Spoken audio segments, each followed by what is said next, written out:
আজ আমরা বেরিয়ে পড়লাম আসামের স্টেট জু দেখব বলে। তো প্রথমেই আপনাদেরকে গুয়াহাটি হাইকোর্টটা শো করলাম, এরপর রোড সাইডটা ভিউটা দেখাচ্ছি। এবার আমরা ঢুকে যাচ্ছি আসাম স্টেট জুতে। তো এখানে আপনাদেরকে প্রথমে এন্ট্রি পাস নিতে হবে। সেটা নেওয়ার পর এখানে ডাইরেক্ট লাইন আছে। লাইনটা যখন পেরিয়ে আপনি ভিতরের দিকে ঢুকবেন, তো সেখানে একটা ওদের সিকিউরিটি জোন বলতে পারেন। সেখান থেকে আপনার কাছে যদি কোনো রকম সফট ড্রিঙ্কস থাকে বা কিছু স্ন্যাক্স জাতীয় কিছু থাকে, তো সেটা ওরা নিজেরা নিয়ে রাখছে। নিয়ে রেখে ওরা সেই হিসাবে আপনাকে প্রথমে 40 রুপিস চার্জ করবে। যদি আপনি বোতলগুলো সঙ্গে সঙ্গে ঠিকভাবে ওদের কাছে ফেরত দিতে পারেন, তাহলে আপনাকে 40 রুপিস ওরা ব্যাক করে দেবে। এইটা এক্স্যাক্টলি করা যেন কেউ হঠাৎ করে কোনো অ্যানিমেলের দিকে কিছু থ্রো করতে না পারে, ওদের যেন হঠাৎ করে কোনো অ্যাটাক না হয়, যার জন্য ওরা ভয় পেয়ে যেতে পারে। এরপর আপনারা দেখুন বাদর খেলা শুরু হয়ে গেছে। এটা বেশ মজার ছিল এবং অনেকক্ষণ ধরে আমরা এখানটা দাঁড়িয়েছিলাম এটাকে দেখার জন্য। এটা কিছু একটা হরিণের জাতি বলা যেতে পারে। এরপর আস্তে আস্তে আপনাদের সমস্ত ভিউজটা আমি ক্লিয়ার করে দিচ্ছি। ওপরে সবটাই লেখা আছে, আপনারা নিজেরাই দেখে নিন কী কী প্রজাতির পশু পাখি এখানে রাখা হয়েছে।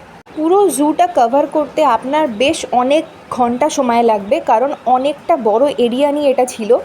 স্পেশালি এদের এখানে একটা কার চলে, যে কারটাকে আপনি মানে ট্রাভেল করতে পারেন পুরো এরিয়াটা কভার করার জন্য। ওরা হয়তো এই জন্যই এই পারপাসে জিনিসটাকে এত বড় করেছে। এত বেশিও এখানে অ্যানিমেলস ছিল না, যার জন্য জায়গাটাকে এত বড় করার দরকার রয়েছে।